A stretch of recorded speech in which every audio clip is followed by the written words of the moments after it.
So welcome. My name's Talya. How many of you are familiar with Ayurvedic medicine? Oh, cool. So many of you. How many of you are not? Just so I also. Okay. So I'm going to just go over a little bit of Ayurveda because, I think, how many of you are here because you saw the word Ayurvedic in the title? Okay. And how many of you are here because you saw that it was vegan? Okay, I just like to kind of get a feel for who you are, what you're interested in. So my name's Talya. I'm a certified Ayurvedic practitioner and Ayurvedic nutritionist. I'll tell you what that means. A chef and a yoga teacher.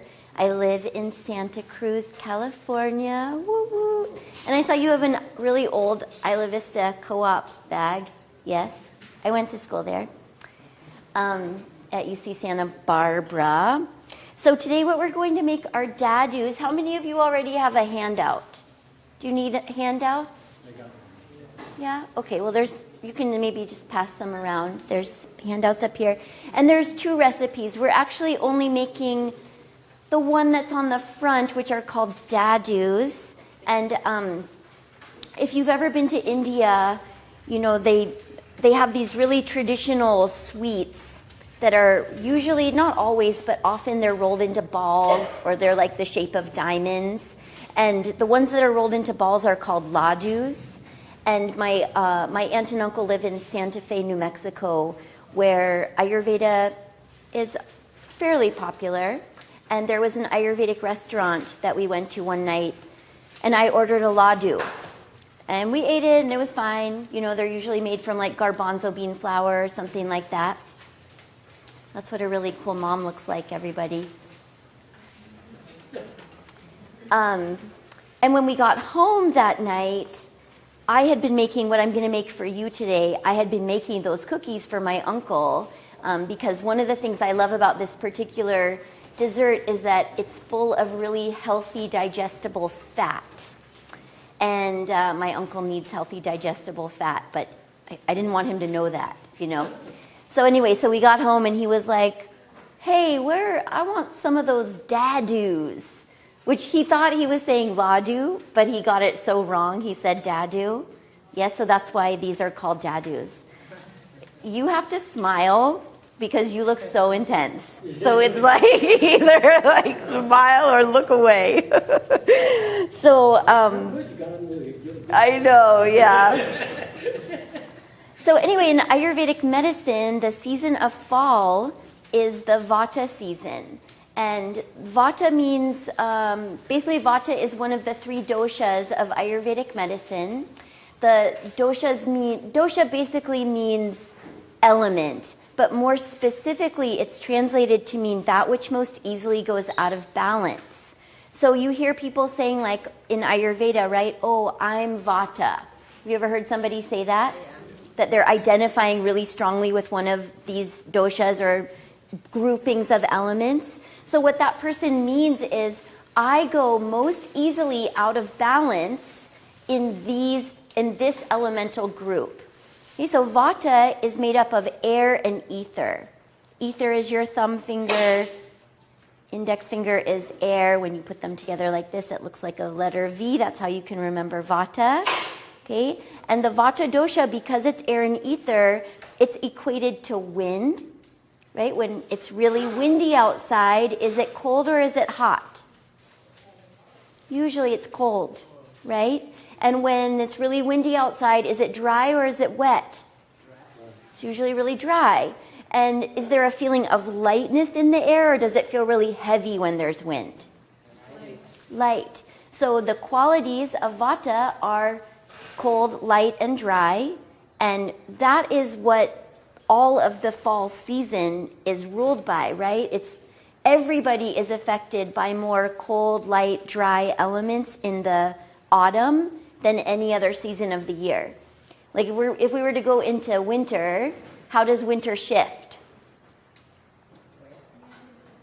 Wet. It's wet, it's not dry. Is it still kind of cold? Yes. What else? Is it moist? It's damp? right? So it's a different, right? It's a new season, it's different elementally as well. Winter is the kapha season. Kapha is the dosha that's made up of earth and water.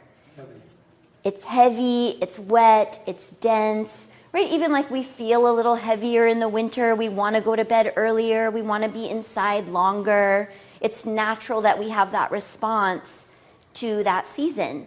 And then when we go into summer, what's summer like? Is it hot or it's cold? I mean, we live in San Francisco, so think globally. Is summer hot or cold? Hot. And is it wet or dry? Actually, it's a little more wet because we're sweating. You know what I mean? Or like if it's humid, like we're in the parts of the world where it's really humid, it's wet. And is it light or it's heavy? Light. It's light. It's all about celebration and staying out late and being with your friends, right? It has a very lightheartedness to it. So the summer is the pitta season. And pitta is the dosha that's made up of fire and water. So everybody is affected by fire and water in the summer. Everybody is affected by cold and dry, air and ether in the fall. So this recipe called dadus, it's a little tahini date cacao cookie you'll see in a few moments, is really great to balance our energy in fall. Why? It's sweet. What do you think about the taste of sweet? It's good. Well, it's balancing, right? Ayurveda is all about bringing balance to these doshas. So when somebody says, oh my gosh, I'm so vata, I have so much air and ether, I tend to be so cold, light, and dry, I tend to be so anxious, indecisive, and lightheaded, right? That person needs something that's going to ground them, that's going to offer them wet, warm, and grounding components to balance the light, cold, dry. So the taste of sweet, is it heavy or light? It's heavy. The taste of sweet is heavy. Think of cheesecake. It's heavy. You feel like, oh, I just had something sweet. Partially it's heavy because it's cooling. And when a food is cooling, it's fast or slow? Slow. Right? So here, I'm going to give you one more picture of vata, okay? Vata is like cold, light, dry. It's also very fast. So somebody who has a lot of vata in their predominance as a constitution, right? Everybody has a unique constitution. They're going to have a really fast metabolism. This is your super skinny friend who you see eat like a ton of food, and you're like, well, where did it go? This person never puts on any weight. Now, this person may suffer from indigestion. They might be constipated or gassy. You know, they want to gain weight and they can't. So they really are showing you that, you know, the metabolism is fast, but where does it go? Kind of disappears into air and ether. Right? You getting my drift? So the taste of sweet that is so slow and heavy and grounding and cooling is going to help that person slow down their metabolism a little bit. That's why in Ayurveda we often say, you know, if you're really hungry, eat your dessert first, because it's going to slow down your ravenous hunger and get you really satiated immediately. It's also going to be when you're most able to digest something that's cool and slow and heavy. Does this make sense? Am I making sense to you people? Yes. Okay. So that's why I'm making something sweet for you. Now on the back, because it's fall, because everyone needs some sweet at this time of year. On the back is a recipe, another recipe from my book, The Ayurvedic Vegan Kitchen, which is vegan mango lassi. How many of you have ever had a lassi? Oh, my phone's on. Yes? Awesome. And when you don't add the sugar or the mango, what is the predominant taste of a lassi? Yes. It is silky, it's sour. It's sour because it's made from yogurt, right? So it's a soured dairy, or even if you make a vegan one, it's still a sour drink. And that's another one of the tastes in Ayurveda that balances vata, which is the element we are all being affected by right now. Why does sour affect vata? Why does it balance vata? Because they like it. Sour is actually, you know what sour does to the body is it makes things liquefy. And even though it's not usually warm to the taste, its long-term effect on the body is that it's very warming. So sour is a taste that long-term creates warmth and liquidity in the body. So for someone who's cold and dry, or for in a season when it's cold and dry, the more warm and liquid we have, the better. Make sense? So this is a winter drink? No, it's a fall drink. Because here we are in the middle of fall. I thought about it. Okay. Yeah, I thought about it before I arrived. And then the last taste that is balancing for this season, who can guess what taste it is? Nope, not bitter.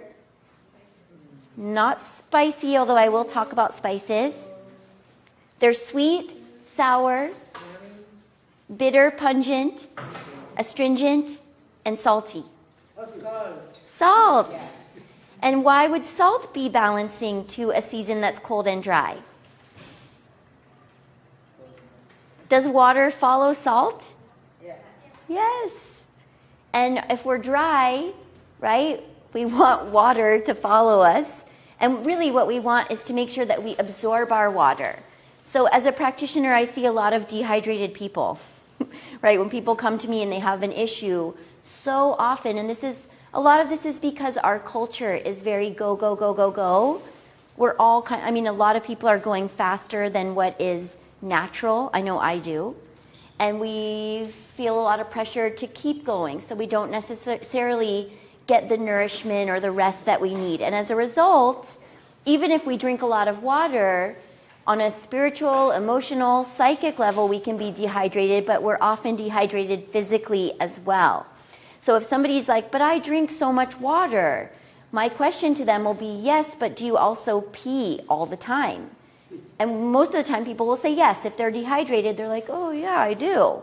Or I wake up 3 times in the night and have to pee. It's like, okay, so all the water that you're drinking, it doesn't sound like it's being absorbed, right? So in Ayurveda, we would recommend, and it might be a short-term remedy. It's not always a long-term remedy, but a short-term remedy would be, why don't you add a healthy pinch of salt to your water every day until you start to feel hydrated, until the tissue of your body starts to break down to the degree that water is following the salt and being absorbed into your tissues. Make sense? I know it's late in the day, and I'm the last presenter. All water is salt-free? Well, you would have to add salt to the water. Oh, you add salt? That's the remedy in Ayurveda, is you would add salt. To the water. And then you drink the water, and the salt, maybe not on the first day that you do it, but if you do it that every day for several days, eventually that salt is going to, if it's good salt, it can't just be plain old sodium chloride. It has to be like a really great mineral-rich salt, like a Himalayan salt or a Celtic sea salt or fleur de sel, not a bleached, processed salt that's just sodium chloride on its own. But the minerals from that salt will start to break down your tissue and help the tissue absorb the water. It's almost like, if you have really dry soil in your backyard and you want to grow a garden, what would you do to the soil?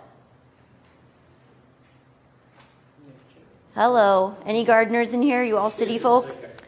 You would dig the soil and you would add compost, right? So the salt would be like the compost for your tissue. The compost for the soil, the salt would be like the compost for your tissue. Yeah, and then you would water it. Yeah. And you would find that once you've added compost, the water really penetrates, whereas before it just ran off the top. So anyway. So it's the minerals that... It's the minerals, but water follows salt specifically, right? Water won't automatically follow, say, magnesium, you've got to add the water. Make sense? You look so confused. No? You're lost? Okay, I can start over. I'm just going to give you one more overview and then I'll make the recipe, okay? And hopefully it'll make sense. Ayurveda is rooted in the 5 elements: ether, air, fire, water, and earth. Okay, there's 5 elements that make up every living thing on the planet, including you, including this jar of tahini. Okay, everything that's alive has its own unique constitution. So you probably have more fire and water to your constitution than you do. You might have more air and fire. You might have just a lot more air, right? I'm just guessing. You might have some earth and some water and some air, you know? So I don't know. I can't tell just by looking at you, but I'm just saying, right? Everyone's going to have a unique constitution, and every food has a unique constitution. So because Ayurveda is about bringing more balance to your body, your mind, and your spirit, right? Because when our body feels good, our spirit feels good, right? We're in a better mood when we digest our food well. True or false? True or true? I went to a workshop where that's what the guy kept saying. He was like, yes or yes. I was like, okay, I guess yes. Those are the only choices. They're the only choice. Anyway, those 5 elements make up everything in the universe, and we're just finding balance. So if you are somebody who has a lot of air and ether, like the season of fall, right? You would need sweet, sour, and salty tastes in your diet more than bitter, pungent, and astringent. Because bitter is cold and dry, so it's not going to help you. Pungent is hot and dry. It's going to help you a little bit because it's warm. I'm talking about the Vata dosha again. And astringent is not going to help you because it's also cold and dry. Does that make sense? Okay, if you're Pitta predominant, meaning you have a lot of fire and a lot of oil in your body, like you maybe have oily skin, oily hair, you have a fiery personality, you're really ambitious, you get angry really easily, frustrated really easily, you can't eat a lot of garlic, right? Garlic really makes your stomach turn. Then you need a lot of bitter, because it's cold and dry, it's going to balance a lot of hot and oily. You need astringent, it's also cold and dry, it's going to balance hot and oily. And you also need sweet, because sweet is cooling and heavy, and someone who's really fiery is light, like the season of summer. And then if you're Kapha predominant, which is the elements of earth and water, you're heavy, you're wet, you're dense, you're juicy, right? You don't need sweet. You already are sweet, right? You need bitter, something that's going to be dry and light. You need astringent, something that's going to be cold and dry and light. You need pungent, something that's going to be dry and hot, right? Okay, if it doesn't make sense to you, buy my book. It's all written in here very clearly, and you'll master it in no time. Okay, so I'm going to make some dadus for you. Does that sound good? Okay. You're like, finally. So I'm not going to make a full batch here because we've got a small room and we have a whole bunch already made for you. But yeah, you might use tahini to make hummus. Okay, cool. Yeah, it's just what they had at the health food store when I went the other day. So I usually use a raw tahini for this recipe, and I also usually make this in a food processor. So we don't have one today. I'm just going to mix it up. I chopped everything really fine already so that it should be pretty easy. Could actually one of you see if there's maybe a spoon of any kind, even a plastic one? That would be awesome. But you could use any nut or seed butter. Now, I told you before I'm an Ayurvedic nutritionist. So most nutritionists care about nutrition, right? So I talk a lot about why I want you to have raw tahini as opposed to a roasted tahini. Who knows why? More nutritious. Why is it more nutritious? Less processed. It's less processed, and you're not cooking the essential fatty acid of the nut or the seed. When you cook an essential fatty acid, like olive oil, sesame oil, hemp seed oil, or you roast the actual nuts or seeds like the raw sunflower seed, the raw pumpkin seed. You cook the oil. Thank you so much. And when you cook the oil, the body can no longer process it as an essential fatty acid. It's no longer an essential fatty acid because the oxygen has been cooked out of it. It's been heated out of it. Make sense? So that's why I always use a raw nut or seed butter for this recipe. And then I have medjool dates. Yum, yum, yum. Probably my favorite natural sweetener. And I chopped these already pretty fine because I don't have my food processor today. But if I did have my food processor, one of the first things I would do is I would mix these together in the food processor. So you're kind of not running the motor to the point where it's going to break before you're done with your cookie, because these are pretty sticky, right? They form like a sticky mass once they're done, and then you roll them into balls, and I'll show you the rest. But so that's a good thing to do first. And then we're just going to add a whole bunch of awesome ingredients that give these cookies a texture, also give them nutritional value, and make them taste really good. So the recipe that I've given you calls for raw carob powder. Now that would actually be the best thing to use in the fall. And my experience with carob powder when you're making desserts is if you sweeten and spice it right, it still will taste like real chocolate, right? It doesn't always have to taste like carob because a lot of people don't like carob. But the benefit of carob is it's softer and less stimulating and less acidic than raw chocolate. Even though raw chocolate is awesome, it's an antioxidant and I love it. Raw chocolate's a little bit more warming than raw carob. And actually that's what I'm using today is raw cacao powder. So you have to have a powder in this because the raw nut or seed butter is so sticky. We have to have something that's going to kind of absorb some of that fat and oil. I also sometimes will make these completely carob or chocolate free, and I'll use like a really good quality protein powder. Like one of my favorites is called Warrior Food. Have any of you ever had Warrior Food? It's made by Health Force Nutritionals. It's raw sprouted brown rice and hemp seeds, and it's just a really great vegan protein powder.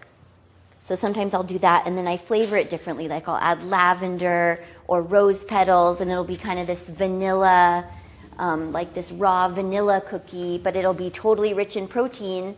But you don't have to tell anybody that, right? If you just really want to like nourish the people that you love, you just make it. Be like, don't those taste amazing? They're like, yeah, it's so good. I just want to keep eating them. And inside you can be like, hey, because you made something so nutritious for them.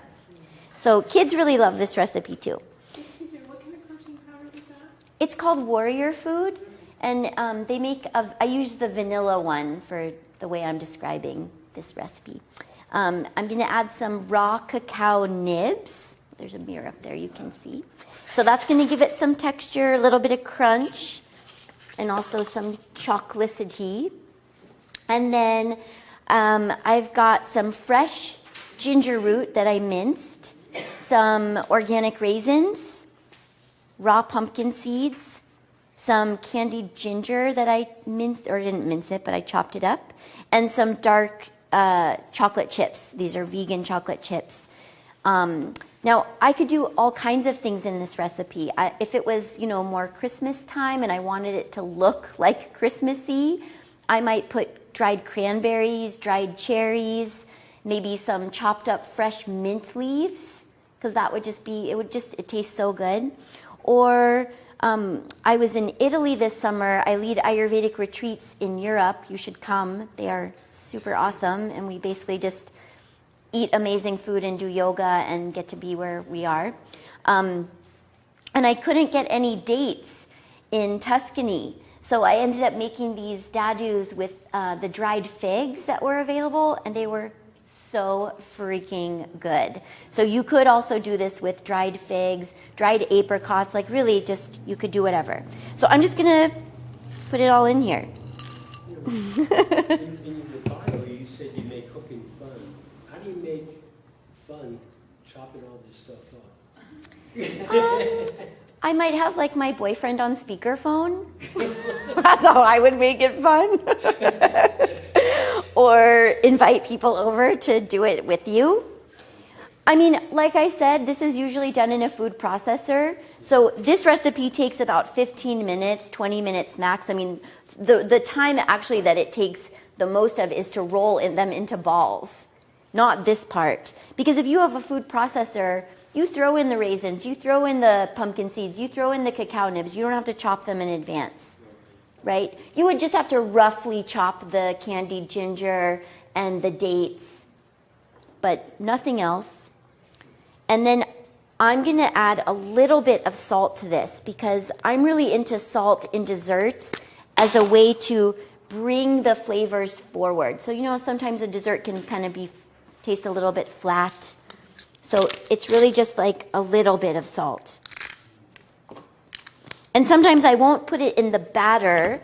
Instead, I'll put it in the crumble that I make to roll the balls in. Now, this is actually raw pecans, raw almonds, cacao powder, and a little bit of coconut sugar.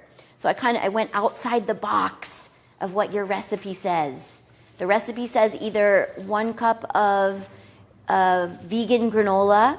Now the thing, I never do granola for these demos because it's really hard to find a vegan and gluten-free granola that kind of grinds up decently, so I usually don't even do that, or the raw almonds. But you can get creative, right? You could even, for those vanilla ones, you could put vanilla bean in the outside coating. You could put rose petals. I take rose petals, dried ones from the health food store, and I grind them in a coffee grinder. And that's how you make it into a powder, and it's really beautiful, beautiful color pink. Now, back to that pungent spice that's hot and dry. Now, it's not a taste in Ayurveda. There's only 6 tastes in Ayurveda, in case you didn't catch the number. Sweet, sour, salty, bitter, pungent, astringent. Pungent does not directly balance vata because pungent is hot and dry. And vata is so dry. Okay, but little bits of pungent, most spices have some amount of pungency to them. Not all of them, but ginger, black pepper, cumin, even turmeric has some pungency to it, although it's predominantly bitter, which is why turmeric is such a great anti-inflammatory spice. So great for pitta, right? Bitter is one of the main tastes for hot and oily. But a little bit of warmth can really balance vata because vata is not only dry, it's cold. So I use some spices in this recipe, and really in all my desserts I spice them because what's balancing to the taste of sweet in terms of how you would digest it?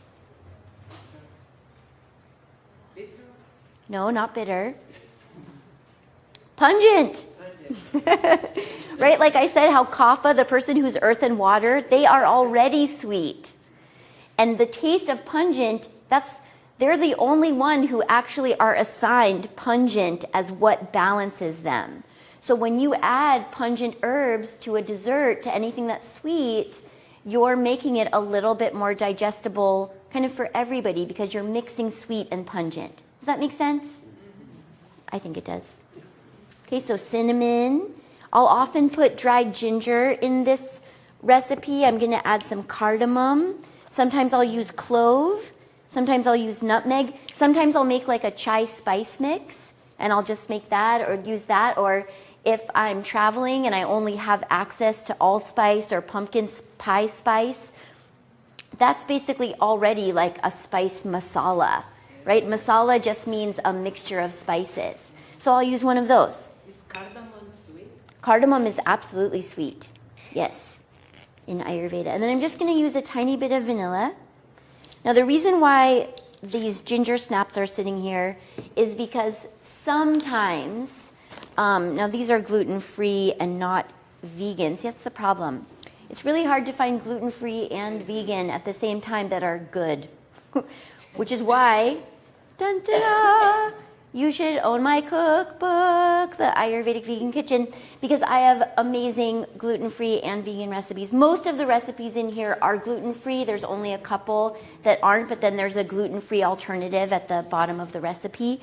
But if I have a group who's not vegan, I might grind up this kind of ginger snap and have it be the coating. But more often I'll make the ginger snaps out of my cookbook and freeze them, right? Like I'll make a big batch and freeze them, and then I just take them out when I want them for a recipe like this. Or if I want to make a ginger snap crust, I just pull however many I need from the freezer, grind them up, and there you go, and it's really yummy. And then the last thing we need to add here is maple syrup, but I could use any liquid sweetener that I wanted. Sometimes I'll use coconut nectar. How many of you are familiar with coconut nectar? Oh, it's so good. It's so, the sap from the young coconut tree, right? If you picture like the young coconuts hanging from the branch, the sap is what's found in the stem of the fruit being the coconut. So, and actually I'm just gonna ditch the spoon now and use my hands, being the human food processor here. But that coconut nectar, that's what they make it from the sap of the young coconut tree. And actually you can make lots of different things from that sap, including coconut aminos, which taste just like soy sauce, but it's made from the coconut sap and salt. And you can also, what's the other thing? Coconut vinegar is also from that same sap. It's just a fermented. So these are too sticky. That's okay. What you do is you roll them into balls, and then you roll them into your coating. Now, another thing I'll do for the coating in the fall, when we really need to boost our immunity, is Brazil nuts. That's why I have a few Brazil nuts on my plate right here. So instead of the raw almonds, I might do all Brazil nuts, because Brazil nuts are super high in selenium, which is a precursor for boosting immunity in the body. So you just, I know these are really overly sticky. We also didn't have any measuring cups. I had a little bit of a communication breakdown between me and the San Francisco Vegetarian Society. So I did not bring my measuring cups. Right, but you roll them, and then why don't you go ahead and hand those out now? So I'll just roll a few more so that this looks pretty, and I'll take questions, because I'm sure you have some. Yes? You know, I was talking to, you have an Indian thing out there? To the Indian thing out Yeah, there? an Indian thing out there. Okay. And he puts a turmeric and he puts it into a ball, and he eats the turmeric from the ball. Oh, so he probably mixes it with like raw honey or Just something. water, he said. Oh, just water. And a lot of people don't like the taste of turmeric. You put it in the ball and you get it in your system. Okay. Yeah, it would be almost like taking a turmeric capsule to do it that way. Well, he does it with He just does it with water. I hear you. water, and it makes sense That's to me. pretty hardcore, because you are going to taste the turmeric that way. Oh, yeah. Yes, you would taste the turmeric, and it's super bitter. But it's not. I mean, it's good for us to taste bitter. He said when you have the ball, it doesn't taste bitter. Oh, he must. I can't imagine that it's just with water. I don't know. Ask him in more detail. You know. Yeah, ask him to describe it in more detail. Yes. What to do with the nut-free? Is there any way to do that? Well, this is almost nut-free, right? The tahini is not a nut butter, it's a seed butter, but the coating, you would have to do something that was nut-free. So you could do like a granola, you know, for... Yeah, there's pumpkin seed butter, there's sunflower seed butter. If you have the right kind of juicer, you can make a nut or seed butter really out of anything. So yeah. Pumpkin seed butter is not that easy to find, but I've definitely bought it and seen it and have even made it myself before, and it's so good. You don't look like you're from India. How do you get involved in Ayurveda cooking? Oh, that's a great question. How did I get involved in Ayurvedic cooking since I'm not Indian? You don't look it. I'm not Indian. Maybe in a different life I was. I don't know. Well, I'm a yoga teacher, And when I went to become a yoga teacher, I was at my yoga teacher training, which was super relaxing. We were just meditating and doing yoga and learning, which I'm incredibly passionate about. So it was just awesome. It was up in the Santa Barbara mountains. And in the middle of it, it was 2 weeks long. In the middle of it, I woke up one morning with a massive outbreak of psoriasis all over my body. And sorry to be graphic, but an extremely itchy anus. And it was just so overnight, and it was so extreme. And when you have a symptom like that come overnight, right, a rash that's itchy and just burning, that's pitta, right? Any kind of symptom like that would be pitta.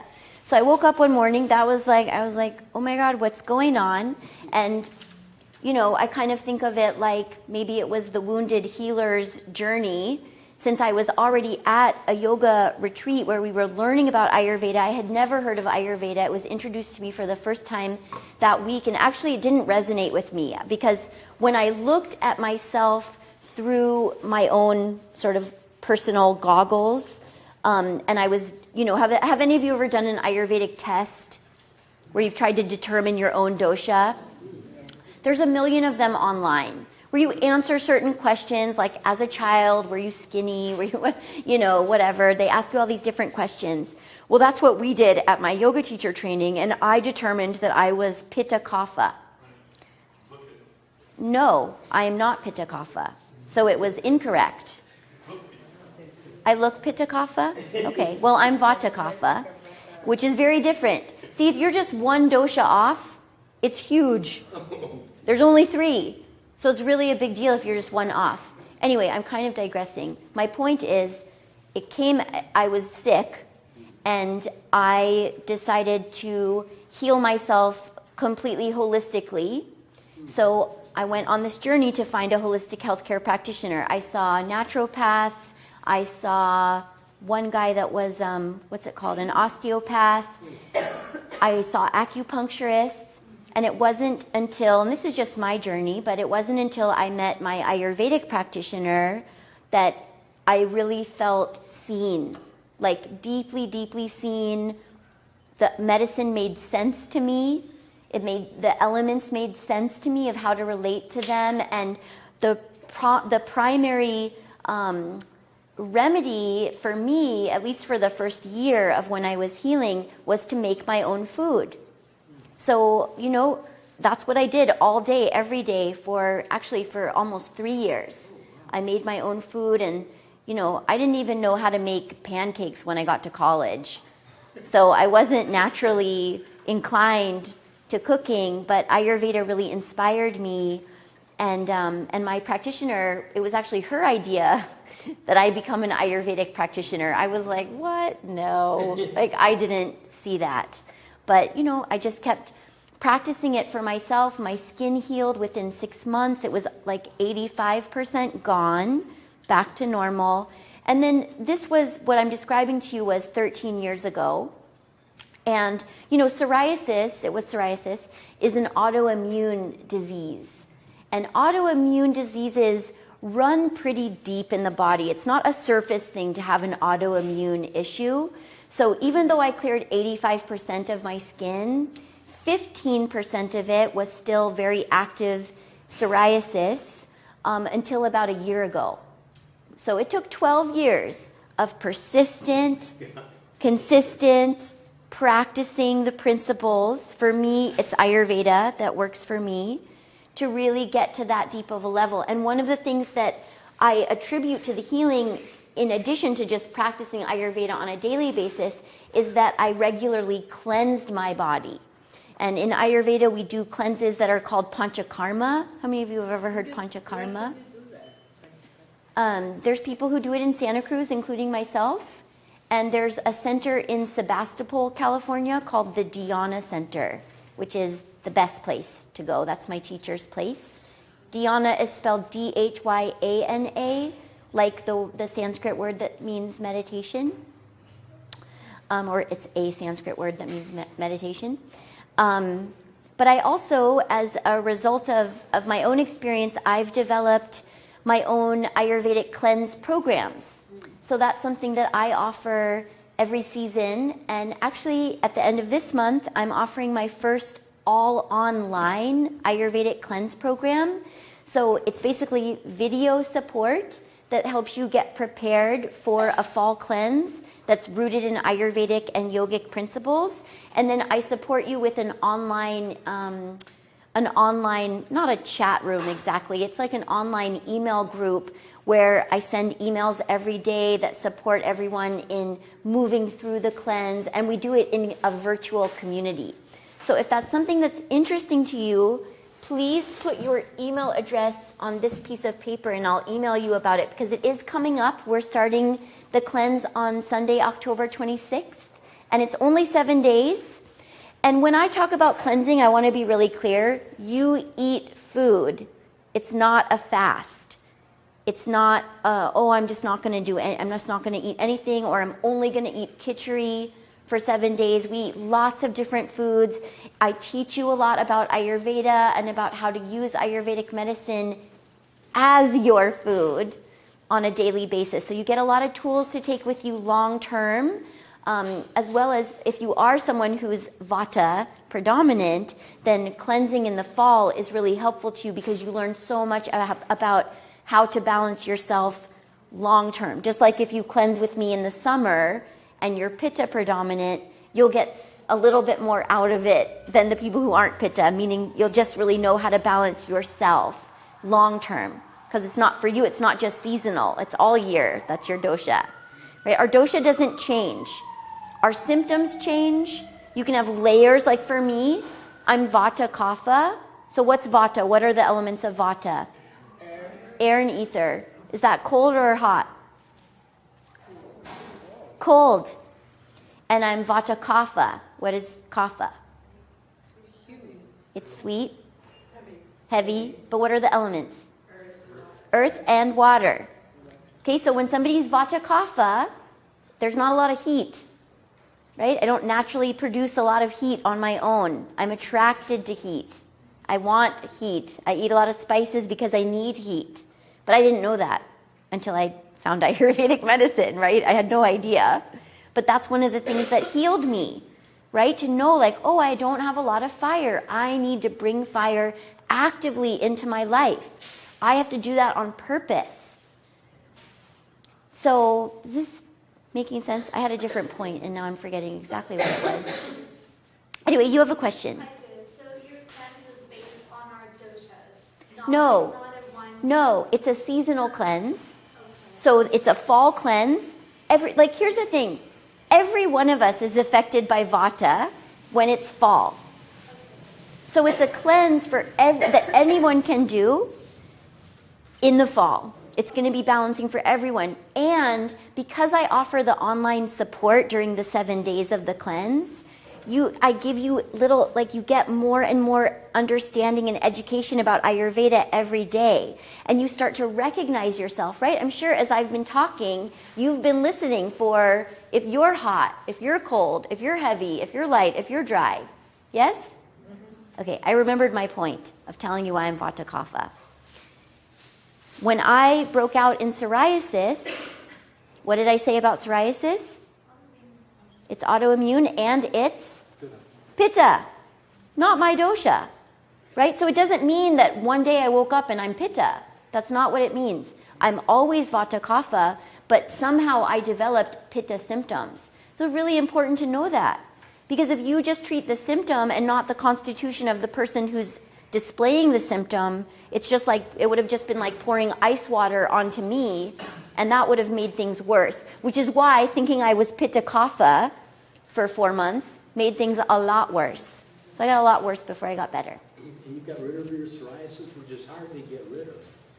12, so it's been 13 years, and it's... Why did it take 13 years to get rid of it? Well, like I said, autoimmune diseases run pretty deep. You know, there's a lot of things that go along with autoimmune. Often leaky gut is a part of it.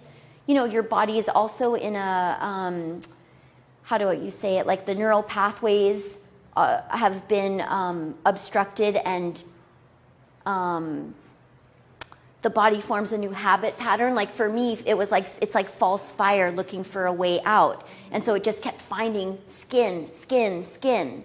And now it finds different ways, right? I mean, I still get rashy every now and then if I eat a ton of irritating, pitta increasing foods like chilies plus chocolate plus flour plus gluten. I'll have a little outbreak, but now I have such a different understanding. There's also, in my opinion, and I'm a holistic practitioner, very deep emotional components to illness. And for me, that has been super true.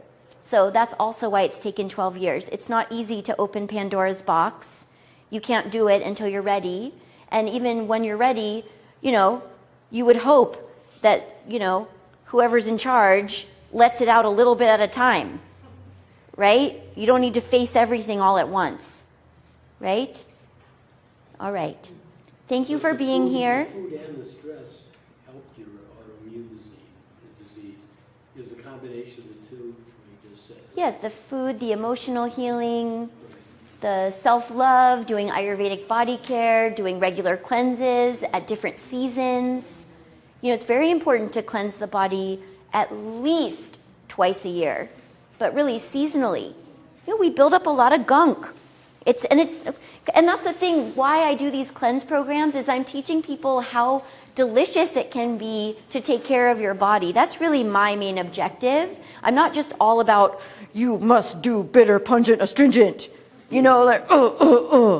Right? It's like, it should be fun. It should taste good. Your food should taste good. It should smell good. It should look good. It should feel good. You should feel better after you eat, not worse. Yeah. So, food for thought. My books are for sale up here. These are actually, I'm going to sell them for the same price. This is my original self-published cookbook. Usually I sell it for $28, but they're both $22, which includes tax. And I'll just be up here to sign books and answer questions and say hello. Yes, and this one is not available on Amazon. You can get this one on my website, but the Ayurvedic Vegan Kitchen is on Amazon and Kindle. Yeah. All right, thank you. Oh, good, thank you. Yeah, did you like the dadoos? Yes. They're so good. Everybody loves dadoos. That's going to be my bumper sticker.